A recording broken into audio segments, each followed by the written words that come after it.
Hello, America, and to our friends around the world, greetings!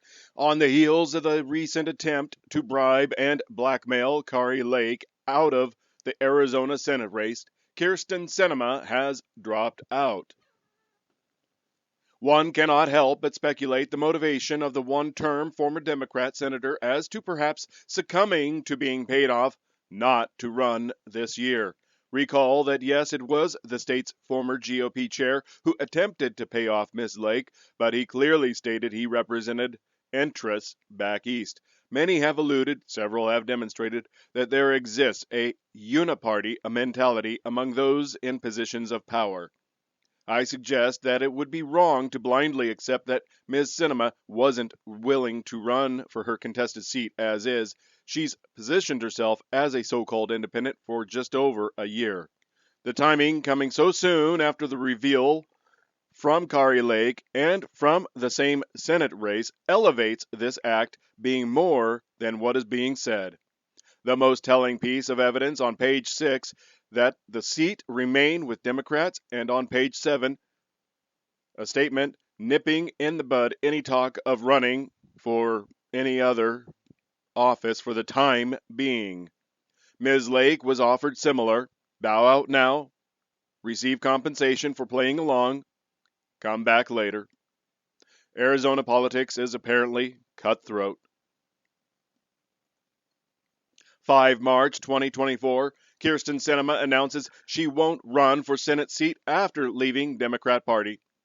Arizona Senator drew fury from Democrats for opposing Biden's climate and social safety net agenda, then left the party by John Bowden, independent.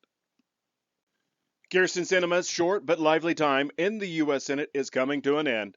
The one term senator from Arizona announced on Tuesday that she would serve the remainder of her term before stepping down from the Senate at the end of the year rather than run for re election. Following her win in a nail biter election as a Democrat in 2018, Ms. Sinema joined the Senate in January of 2019. In that one term, she would become one of two holdout senators in the chamber who worked to thwart Joe Biden's Build Back Better agenda while also emerging as an opponent to the idea of killing the Senate's filibuster rule to allow the passage of voting rights legislation. She would go on to drop her party affiliation, becoming an independent, though she continued to caucus with Senate Democrats to protect the party's majority in the chamber.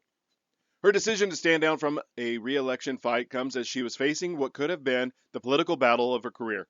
Running as an independent, her continued presence in the 24 race was set to tee up a three-way fight between herself and the two-party major challengers for her seat, which polling indicates will most likely be Congressman Ruben Gallego for the Democrats and Kari Lake for the Republicans.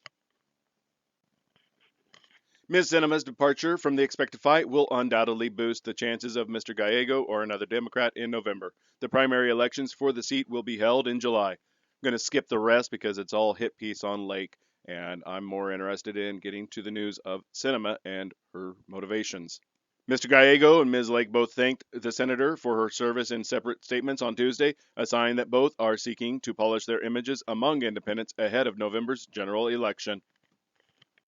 The departing senator was first elected to the House of Representatives in 2012, having served for 8 years in the Arizona State Legislature as a representative and later senator.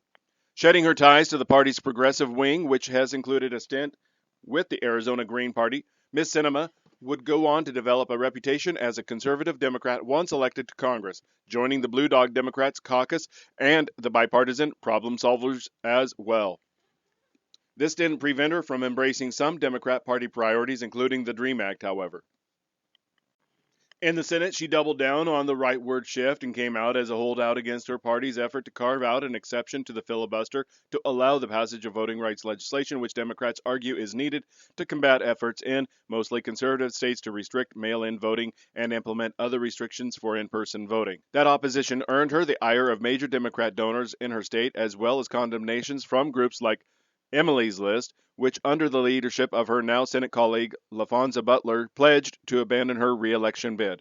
Undaunted by anger from within her own party, Ms. Sinema would still end up typically voting with the president and remained in the Democrat caucus. She also became one of the architects of a bipartisan infrastructure bill passed into law in 2021.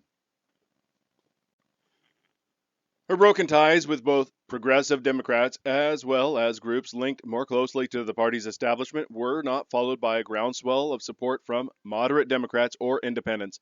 The incumbent senator consistently trailed both of her major party challengers and appeared to be set to endanger the seat's future within the Democrat caucus with her continued bid for re-election. Ms. Sinema seemed to recognize this in her video message to Arizonans on Tuesday, explaining that her brand of bipartisanship mixed with opposition to her party's top priorities was not what Americans need right now. The firm acknowledgement also appeared to nip in the bud any talk of running for president or any other office for the time being. Arizona is one of the key battleground states being fought over by the likely Republican and Democrat candidates, Mr. Trump and Mr. Biden. This year, after it was one of several states the incumbent Democrat won back from the Republicans in his 2020 victory, with immigration and border security set to be a top campaign issue for both parties. The border states' politics are likely to make it one of the most talked about parts of the country as the general election nears. I didn't read the full article because they wanted to spend a good portion of it on a hit piece against Ms. Lake rather than focusing on Senator Sinema's career and motivations for not seeking re-election. As I pointed out in the beginning, there are stark similarities between Ms. Sinema's actions of bowing out now, nipping in the bud any other running for the time being. Um, very close, very, very close after Kari Lake revealed the attempted blackmail bribe efforts to keep her from running. Take from that what you want. Link is in the description for the full article if you are so inclined.